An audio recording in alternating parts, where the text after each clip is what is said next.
When you first started working with the mission, what was the situation for homeless and vulnerable people? It was a really challenging time for our guests. Really challenging. What kind of thought come in your mind when you see the person? Sometimes it's hard not to judge, right? We tend to do that just as people. Exactly. We're human. We're human. It's been 35 years, but without any support from government, serving 300 people every single day, 100,000 meal. Everyone is welcome.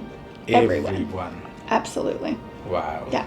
You know what? I wish we could do so much more. I really do. What are the most urgent needs of Elgin Street Mission? You know that those prices keep going up and up and up. What do you think? What should be done to eliminate this? You can't deny that it's getting worse anymore. The moment you cried. Oh, Is yeah. that- We have those. We have too many of those. All right. Hello, namaste, and welcome to the show. This is Beyond the Borders, Season 1, Episode 13 on CKLU 96.7, cklu.ca. You're listening to us all over the world. Thank you so much for tuning in.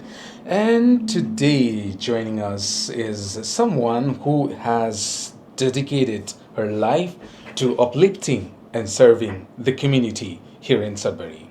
I'm talking about Reverend Amanda Lavras. A highly respected ordained minister, has been a pastor in the Sudbury area for past 20 years. Amanda is also the Director and Chaplain at the Elgin Street Mission, an organization that has been lifeline to the community and countless lives for past 35 years.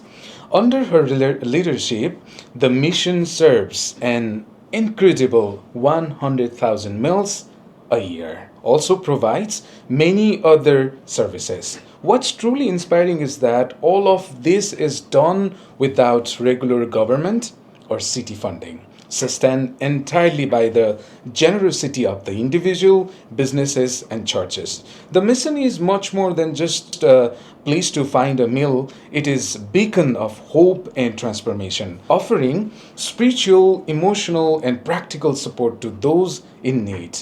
Amanda's unwavering dedication and commitment to the Sudbury community have made her pillar of strength and compassion. It's a true honor and privilege to have her on the show today. So we're going to be listening to her incredible journey and the mission's vital role in Sudbury community. Without any further ado, ladies and gentlemen, please welcome my guest for today. She is none other than Reverend Amanda Lavras. She is the Director and Chaplain of Elgin Street Mission.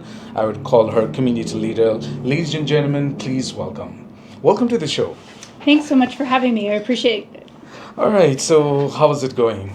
Awesome. What a great show. I appreciate you asking me to be here and being so hospitable. It's wonderful. Thank you. All right, let me begin with the first questions. Can you please share what inspired you to join the Elgin Street Mission and take on the role of Director and Chaplain? I want to begin from there. For sure. So it is not a role that I ever saw myself in. I've been in Sudbury, I'm born and raised here, and served in different churches.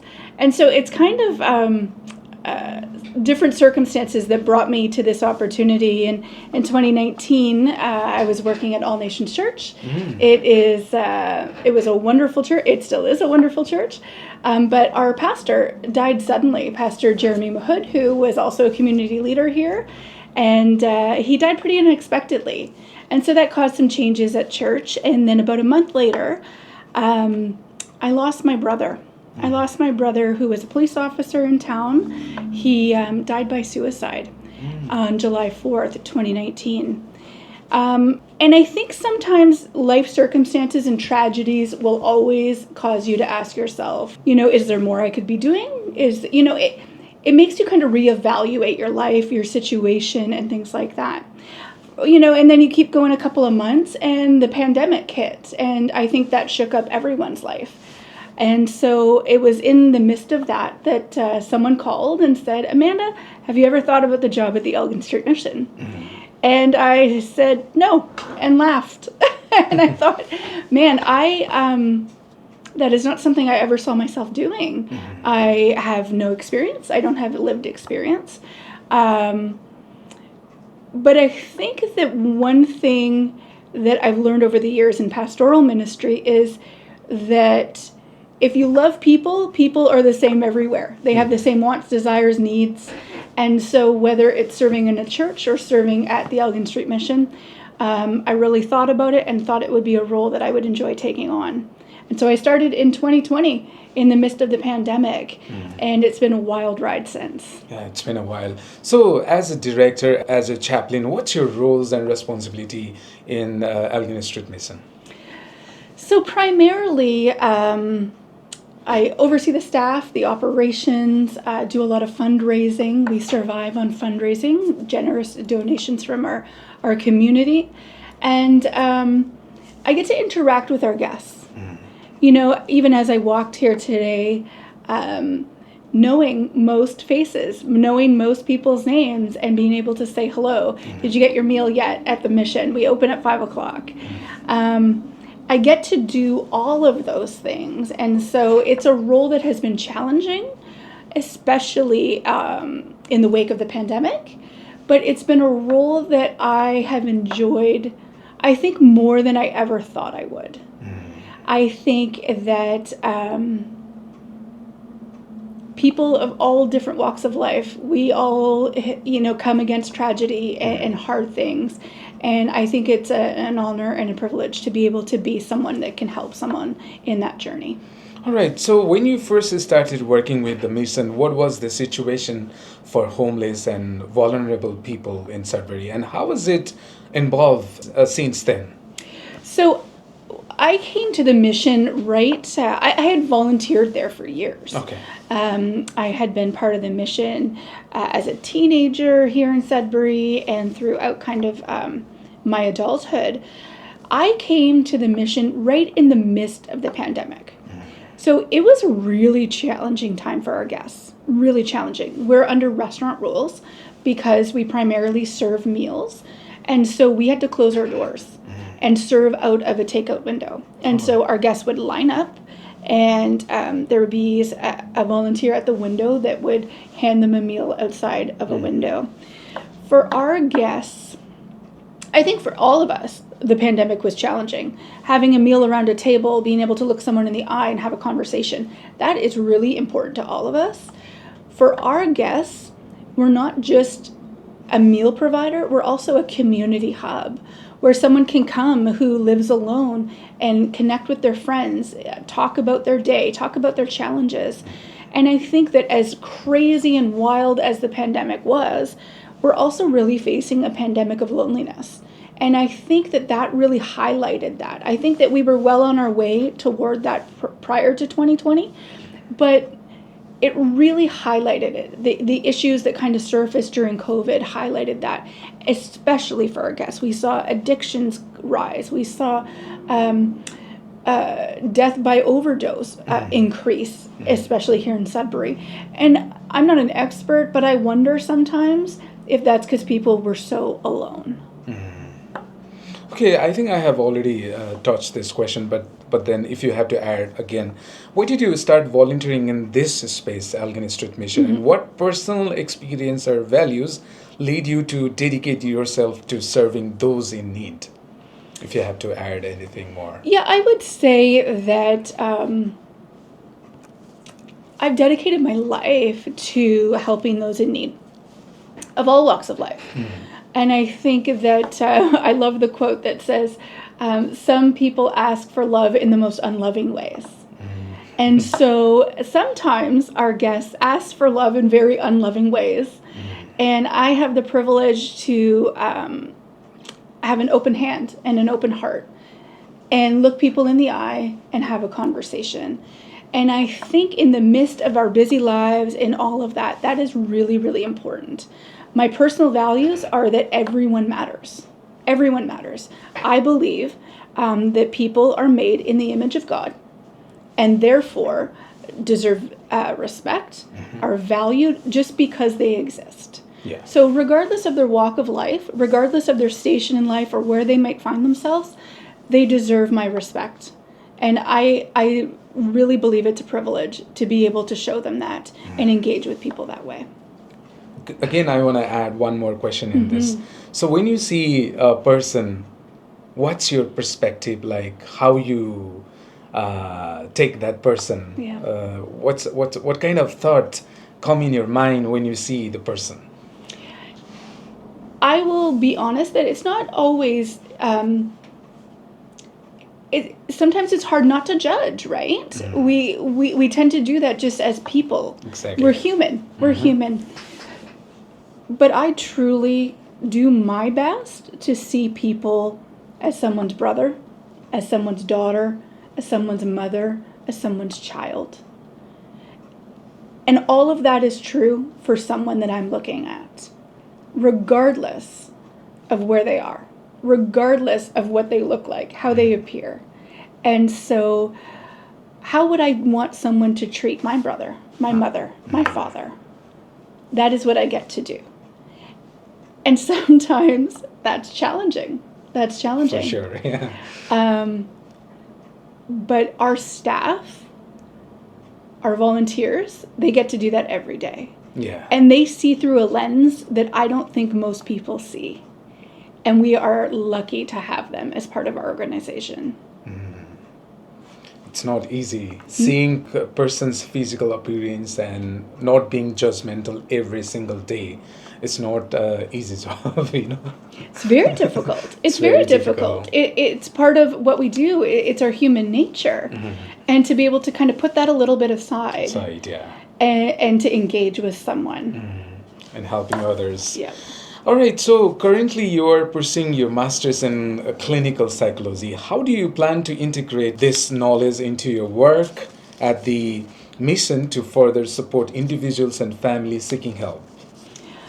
Well, I often can talk to someone as a pastor. I can give pastoral counseling. But what I was finding is the challenges that people are facing now require maybe some professional training. And so I embarked on a journey for that a couple of years ago, about in 2022. And in the future, I don't know what that looks like, but I know that I really wanted to sharpen my skills so I could help those. I would love to say I can't prove this, but so much of addiction takes its root in trauma. And so what does it look like to help someone through that trauma, to get them to the other side, to get them through the addiction and deal with the reason why they got there in the first place? That's my goal for the future. I don't know what it looks like, but I know that I needed to sharpen my own personal skills to be able to help the challenges that people were bringing to me. All right, talking about the Elgin Street Mission, it has been serving the community for 35 years now. Since 1989, it has been the place of refuge, you know. So can you share the history and mission of the Elgin Street Mission and what are its main goals, and if you have to talk about the services while serving the community, what do you want to say? Sure. So it has a rich history. It was started in 1989 by Glad Tidings Church. Okay. And we're still very supported by Glad Tidings Church as well. It was New Year's Day, and there were people in the church that wanted to do something for the Sudbury community. And they thought, you know what, we'll do a New Year's Day dinner. We'll have turkey, and we'll just get in some buses, and we'll just invite everyone to a dinner. And that's kind of how it started. And people came to this dinner and they were fed and they realized that there was a real need. And so basically Mr. Gary Newberry started the Elgin Street Mission kind of through that New Year's Day dinner. And they had a little place right on Elgin Street. That's why we're called the Elgin Street Mission. And they just started serving toast and coffee. Okay. And that was it. And they were open all night. And then after years, we're now just down the street from the original location. And we are open from 8 to 7 p.m. We serve almost 300-ish people a day. Every day. Every single day. People need to eat every day. And so we're open every single day for our community. Apart from feeding food, meal, what services it's providing to the community? Sure. So we do breakfast and dinner. 365 days a year. We also have shower and laundry services. So there's never any questions asked. You come in the doors, you are free to use any service that you like. Okay. And so no matter where people are at, they can come and have a shower. They can get their laundry done. There's also a space for haircuts. So if anyone needs a haircut, there's a space for that. We also do some clothing as well. And so we try to take care of the whole person and to take care of their immediate needs. On a different level, we provide pastoral counseling and a chapel service. So pastoral counseling, what kind of counseling comes in there? Like what kind of counseling you provide? Sure. So it's really just guidance. It's really just talking about their challenges. For instance, someone talks a lot to me about the grief that they feel after losing so many people to overdoses. And so we do a lot of this, I would say grief counseling, but really talking through, what that looks like, what that means for them, talking through the pain of that for some people. A lot of that, directing them towards services. We do a lot of that. New people to the city aren't aware of some of the services that are here. And so we do a lot of that. Do a lot of listening, just listening. Being able to hear someone. We had a gentleman just this week, an older gentleman, and he came in and he shared his story with us. And though we couldn't change his circumstances, he felt incredibly seen and heard. And the next day I said to him, hey, how did you sleep last night? And he said, for the first time in years, I slept like a baby. I had to wake up to an alarm clock. The next day I asked him again, how did you sleep last night? And he said the same thing. And he said, the pit in my stomach is starting to go away. We didn't change any of his circumstances, but we gave him a coffee and we listened to his story. Yeah. And that, I think, it's overlooked in our society. And I think we all need that. And when someone is alone and housed alone and in the midst of real struggle, just to have someone to be able to do that is a really big deal. Our staff does it. I do it. Our volunteers do it. It is a really important thing that it's not a service. It's just something we do for people. And I think that's part of that community aspect that's so important. That we are able to do right in the heart of our community. And a lot of people don't quite fit anywhere else, but they fit where we are, and we welcome them. That's right. So you said you welcome everybody in the Elgin Street Mission, no matter where he come from, no matter what he's doing, everyone is welcome. There is no any boundary, or there is no any kind of steps or procedures to go ahead and get the meal and take all the services provided by Elgin Street Mission. Am I right? That's right. No questions asked. Yeah. Everyone is welcome. Everyone. Absolutely. Wow. Yeah. Amazing. All right, let's get into another one. How do you ensure that individuals who rely on your services receive not only basic necessity, but also long-term support to improve their situation? Like when it comes to making them independent or providing them job opportunities. So in long term, how you support to improve their situation? You know what? I wish we could do so much more. I really do. But we do point them to services. So if someone is looking for housing, for instance, this gentleman that I just talked about, he was looking for housing. And so we connected him to a city navigator who got him the information, got him on the list, is working with him, can help him locate other services as well in the community. So we're kind of a hub that we get to point people in certain directions. And that's really important. A lot of people will say, I had no idea that this was even out here. We've gotten job placements for people. There's a lot of places in the community that actually call me and say, Amanda, I have a job. I'm willing to give someone a second chance because I know how difficult it is to get a job, whether you were incarcerated or coming out of addictions and working to really improve your life. That's a really challenging time.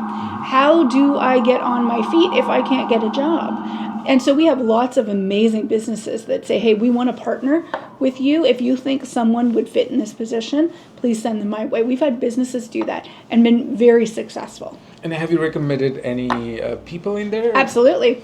Okay. We have many people that have gotten jobs, people who have actually upped their skills as well in the process. So they might get a job placement and the person might say, hey, I want to keep you on. Here's what you need to do to keep this job, and actually support them that way. They stay in recovery. There might be some boundaries around that they talk through with their boss, but we've always had that open communication, right? So someone might know that they're getting this job as a second chance, and it usually works out really well. Now, not all of them are successful stories. That's just reality. But we've had a few amazing success stories with that. It's beautiful. All right. So we did talk about the number of people every single day you were like giving the food and everything. It's increasing every single day. Like it's 300 as per you. So before COVID, it was, I think, 150 or something like that. But it's increasing every single day. So seeing the number, do you think the situation is changed or it's getting worse every single day? Absolutely. Absolutely. I think that you can't deny that it's getting worse anymore. You drive around Sudbury and it's a different community. Very true. I was born and raised here, grew up here. We did not see homelessness the way we do now. We did not see open addiction the way we do now. It has totally changed. Now, some would say that point to COVID. I think COVID was kind of a breaking point, and it kind of revealed some things that were already under the surface that have now come to the surface, and now you can't deny it. And so now, what do we do? Many people, of course, I speak because I wasn't in this position prior to COVID, but all of my colleagues, all of our volunteers say there was our guests pre-COVID and our guests post-COVID, and they are very, very different. The city has completely changed. Even if you go into a Starbucks or a Walmart, their washrooms are closed. There's a key for everything because of the amount of people going in and using in different establishments. We, of course, see that at the Mission. And so the city has really changed. What do we do about it? I think that's the $1 million question, right? We need to work together. We need to figure this out. I know the safe injection site closed. I know that was a big piece of it. But I really think that all of these things need to come together in some kind of magical way, that as much money goes into trauma and counseling and things like that, the recovery piece. Right now, if someone comes to me and says, I want to go into recovery. Okay. There is not a place for me to send them. There's sometimes a 6-month wait, a 3-month wait. Lots can happen in 6 months and 3 months. Okay. And so that's part of the challenge is having places for these people to recover and get on their feet. They want to. Many of them want to. The want is there. The desire is there. We need to see a couple more pathways that are open through there. All right. It's been 35 years, but without any support from government, Elgin Street is serving 300 people every single day, 100,000 meal every year. So what challenges does the Elgin Street Mission face without direct government funding, and how has this impacted your ability to serve the community? So we are a local nonprofit, and I think every nonprofit will say that finances are always key. Exactly. we've all been to the grocery store. We've all had to buy food, in the last couple of weeks. You know that those prices keep going up and up and up, and it's the same thing for us. Of course, that need is higher than it's ever been. Prior to COVID, we were probably serving about 150 meals a day. That's almost doubled or more, depending on time of the year. And to be able to continue to meet the needs that we meet, that's always a financial challenge. Now, the Sudbury community is incredibly generous. I don't know that there's any other community as generous as ours. I think people see the need and they do what they can. And so we so appreciate that. But that's basically our need always, right? And that's why we're always kind of out there looking for people to join us in mission, because when you come down as a volunteer, you see the needs firsthand. You understand the stories. You know people's names.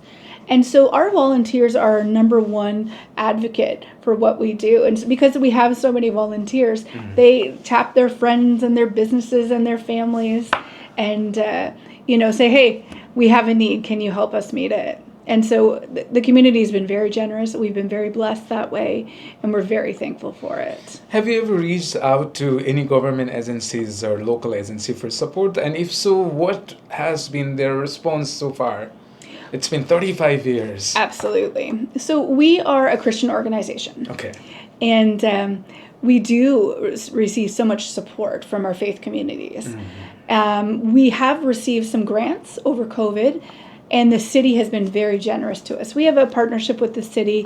We do our best to work together. We haven't officially asked for any government or municipal funding, though they have given in the past for certain elements over COVID, and we've been thankful for that. But we've been able to manage. We've been able to continue to meet the needs that we have, basically on the generosity of our community. Wow. And we see that as a real highlight. I think that the way you treat as a community, as a city, as a municipality, the least of these, the down and out, I think that speaks to the level of generosity and kindness in the community itself and to the individuals itself. And so I think that says a lot about Sudbury, that we care, that we want to make positive change, and that we love people around us regardless of circumstance. Someone may not be able to come down and serve, but they can give financially, and we really appreciate it. We're still in conversation about Elgin Street Mission. So my next question for you is, what are the most urgent needs of Elgin Street Mission today, and how can individuals or local businesses help meet those needs? So going back to our last question, it's that financial piece. Of course. With the cost of food rising and things like that. That's always one of our needs. But practically is we're heading into fall and we're heading into winter. And so boots, socks, warm clothes, hats, mitts. We have many ladies that make scarves and hats and mitts for our guests, things like that. As those seasons change, that's a really practical need that someone can meet. Okay, so if someone wants to help, what's the process? So what can we do? How to help? Even a local business, after listening to this show, after listening to you, if they want to help, what is the procedures? Absolutely. So right on our website, www.themission.ca, is our website. And there you can donate. There's a donate button that's right there. But you can send us a message on Facebook. You can call us right at the office. And you can engage with us then. Because it depends on what they would like to do. If you'd like to drop off a couple winter boots, we'll give you a time to do that. If you'd like to donate, you can do so through our admin assistant. You can do so through the website. We try to make it as easy as possible for people. We also have on our Facebook page, I didn't mention this, is needs for that week. So depending on what the menu is, we might have certain specific needs that we're running low on. Our guests love coffee. And so we are always looking for coffee. Okay. So if you're at the grocery store and coffee is on sale, buy two, drop one off. And things like that. We're always looking for certain items that our guests love. We go through certain things a lot like coffee. And so that's just a really easy, practical thing that someone is able to do. Perfect. So what roles does the community play in supporting the mission's efforts, and how can listeners get involved to help the mission continue making a difference? We would not be here if it weren't for the Sudbury community. That's just a reality. So we are staff light, again, nonprofit. And so we keep things staff light, and everything that we do is because of our volunteers. So we have currently, if I look at the numbers, we have about 382 volunteers. Wow. That help make it happen for 365 days a year. And so without that support, we would not be able to do what we do. That is just a reality. That's right. And so people can give financially. Yeah. They can give, you're cleaning out your closet, seasons change, you can give that way. Or you can give of your time. And you can come and volunteer, and you can come and meet some of the good people who use our services. And you can help in the kitchen, you can help with the washer, you can help with so many different things, and get a first-hand experience of what happens. Okay, can you tell us about the role of volunteers in your organization? What they have to do if they want to volunteer in your organization? Sure.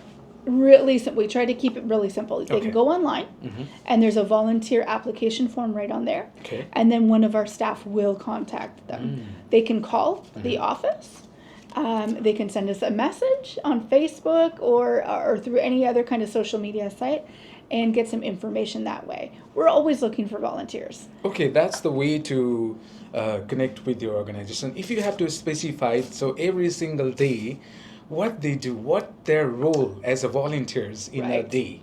So some will come and serve breakfast. Okay. So they're primarily working in the kitchen, serving breakfast to our guests, serving coffee. During the afternoon, they prep the evening meal for dinner. And so then we have groups that come in after work from 4:30 to 8, and they serve the dinner meal to our guests. So those are kind of the roles that we have. We have someone who comes in and organizes the clothing room. Wow. Because people are so generous and give us so much clothing, we can't keep up with the organization of it. So there's all kinds of different roles. We have people that come in and help with chapel. We have people that come in and play music Wow. during the dinner hour. And our guests love it. So there's a lot of different places for someone to fit. So for now, I'm sure international students are listening to us right now. New immigrants are coming up, newcomers are coming up. They want to do volunteer in a good way. Like if they are listening to us right now, what do you want to say to the international student who wants to do volunteer, newcomers, new immigrants? What do you want to say to them? Call us. We have tons of new Canadians, and we're so thankful for them. Part of the immigration process is so many hours, as far as I understand, and so we get to have them as part of our team, and they get to see what we do, and they get to work towards those hours. So we would love anyone to call who is looking for maybe immigration hours or community service hours or any type of hours like that. We would love to help them out with it. Wow, interesting. All right, almost at the end. So I want to take you to COVID-19 2020 when you first started your volunteerism in Elgin Street Mission. What challenges did you face, particularly during the COVID-19 pandemic, and how did the mission adapt to continue supporting the community during such difficult times? COVID-19 was very challenging. Very challenging. I think everyone was afraid, and rightly so. I think for our guests, there was a lot of different challenges for them as well. Getting a meal out a window, it just felt inhumane at times. And so we had to really cut down the number of volunteers that could come in and serve. We had to serve out a window. It was just really we couldn't have people in the building, so it was no showers or laundry or haircuts for almost 2 years. Wow.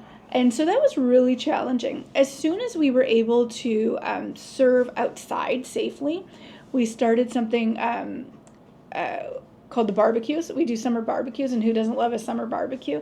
And so we were still closed, but able to serve outside. And so we had people who were able to come and do a barbecue because you were outside. And so we adapted to some of those things. And you know what, because everyone loved it so much, community businesses gave the meat and gave the buns and gave the condiments and gave a tent and all of these things for us. Because it's gone so well, we actually still do a summer barbecue. And so every second Wednesday from June to August, we've had different community groups come in and do barbecues. And our guests love, we have live music, and we have so much fun doing things like that. So some things were positive that we kept, but we really tried to adapt to providing this community aspect to our guests and to stay within the limitations that we had at the time. It was very challenging for many volunteers, and I think that oftentimes volunteerism hasn't bounced back 100%. Prior to the COVID-19 pandemic, we had more volunteers, and some of them are still, reluctant to come back. And so we're still seeing a little bit of that. And so it's been challenging all around. Now, and I don't pair that with the challenges that our guests have faced. The amount of overdoses in the community, the amount of crosses that you see right close to us right now. These are all results of I think, a pandemic, Yeah. Of a crisis that our community is facing. And what do we do? How do we help? What's our role in it? Those are all questions that, are really difficult questions, but that we need to kind of search and find some answers for. Exactly. Still, we see people in the street, especially in the downtown. And as an immigrant, as an international student, as a newcomer, our imagination was different. But after coming in here, seeing people like that, in that situation, it feels really hard. It really hurts. So what do you think? What should be done to eliminate this problem or to make the situation better? What do you think? If I had the answer, I think I'd be a millionaire.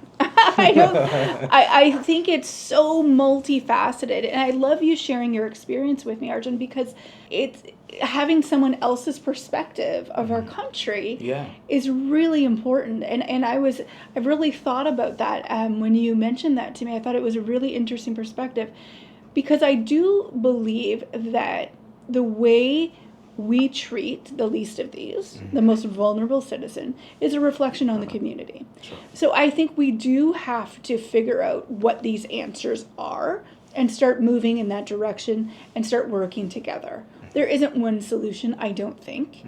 I don't think, I mentioned it before, safe injection sites are the end-all be-all. I think they might have a role, but I think all of us working together to provide housing and detox and different kind of recovery, I think all of those working together could possibly be the answer. But it takes a lot of thought. It takes a lot of coordination, a lot of collaboration. And I think that our community is talking about it. We saw 300 million passed by the Sudbury Council in the spring. And so we're talking about it. We're moving in that direction, but we're not there yet. And so I think we always have to kind of keep it in front of us. I don't think we'll ever be to a place where it doesn't exist at all. I think it will exist at some level. And then I also think that to ask ourselves, what can we learn from this? What can we learn about humanity in this? To just close a door and try to ignore it isn't the answer anymore. I think we have to ask ourselves, what's my role in this? You may not have an active role, but you have a part to play. And so to ask yourself that and be part of the solution somehow. And I know that's difficult. I think that many people are going, okay, we went through the COVID pandemic. Okay, let's stop talking about it. Yeah. We gave money, we volunteered, we did the things. But what does it look like? What does it tell us about ourselves? What can we do as part of this? You know, and I think that addiction touches so many people that, you know, to look at your family, to look at your friends and your circles of influence and go, you know what, this could hit me if it hasn't already. What do I do to help this situation? And I think when we start talking more collectively like that, we can start getting some traction. Okay, I want to ask, I'm sure you have numerous memorable events while working with the community people, working with the guests. If you had to remember one, anything in your mind, like I'm sure you talk about 71 years old, that gentleman, you know, many different. So if you have to share one, if something is like coming in your mind, like if you want to share. Oh man, I have so many. Happiest moment, it can be saddest moment. I think The moment you cried. oh, Is yeah, that? we have those. We have too many of those. I think just recently, the one that sticks with me that I'll share is it was a real collaboration with some of the community members, and it was tragic what happened, but there's a really positive outcome. And so just a couple of weeks ago, we had a young gentleman who OD'd. And our staff, it was right behind the building, our staff were out there and saw this happen. So they ran and they got some Narcan, and it was a pretty dire situation. It took 5 Narcans to kind of bring him back. It was dire. Someone was calling 911 while someone else was with the gentleman, and it was looking really bad. The EMS get there, the fire department also responds. What happened was 2 of the firefighters recognized this young man as their childhood friend. Oh my God. So he went to hospital, he was good, the next day he was back. And this gentleman said to me as I walked out and said, hey, that was really scary yesterday. I'm so sorry. And he looked at me and he said, Amanda, you know, someone, the higher being is giving me a second chance. And I looked at him right in the eye and I said, you know what? God is giving you a second chance. Yeah. Use your second chance wisely. And I didn't realize that the 2 firefighters had stopped by to find out where their friend was. And the 2 firefighters planned and navigated all the steps and the rides and all the things that needed to happen to have this person in detox within 2 days. He went to detox, and he's now in treatment. Wow. And so to me, that's a bunch of people coming together for a really unfortunate circumstance for a really good outcome. Those are powerful moments. Yeah. Those are the moments that help us get through the tough ones. And so seeing the first responders see someone and actually do something about it, you know, not just go home and close the door, but to say, what can I do about this? Yeah. Who do I need to call? How do I need to figure out? So one was driving him somewhere, and another one was talking to his parents, and the way it all came together was amazing. My heart goes out to these 2 firefighters, and I think that they are salt of the earth. They are amazing people. That's a way that we can all help, you know, not to turn around, but say, what can I do? Exactly. What can I do? Ask yourself, what can I do? All right, almost at the end. Has the mission implemented any new programs or initiatives recently to better serve the community? Any projects, plans going on? You know, we're always talking about how we can serve our community. So the question we ask is, what's not being done that we are able to do? And there's been a couple of projects that we've talked about at a leadership level There's been a couple things that have kind of come down the pike, and we haven't really chosen one, but we are asking ourselves those questions because there's amazing community groups out there that are doing lots of great work. We want to support them. We don't want to duplicate services. We are asking ourselves what's not being done and can we meet that need? And we haven't quite found that just yet. There's been some great conversation, but we're looking for that project, and we would love to expand for whatever that looks like in the future. All right, all the best for all of the projects. Thank you. Last but not least, how do you envision the future of the Elgin Street Mission, and what are your hopes for its impact on the community moving forward? I would love to say I'm working myself out of a job, and that the problem won't be here in the future. I don't think that that's realistic. But we want to be serving the community as long as possible. If there's a need, we want to meet it. So another 40 years, we would love that. We want to be able to serve and meet people where they are, and be able to do what we're doing in the community for as long as we possibly can. Wow, amazing. Any messages to the listeners, those who are listening to us right now? Just ask yourself how you can get involved. If you'd like to get involved, we'd love to hear from you. If you have a donation of clothing or food or finances, we would love to connect with you as well. But I think that awareness is really, really important. So even just having this conversation today and for people to listen, I think that is a really big deal. So I'm not even here to ask for anything. I'm here to bring awareness of what's going on in the community and how you can possibly be involved in a positive change. Thank you so much. It's an honor. Thank you for blessing our show. Thank you. I appreciate you inviting me. This has been awesome.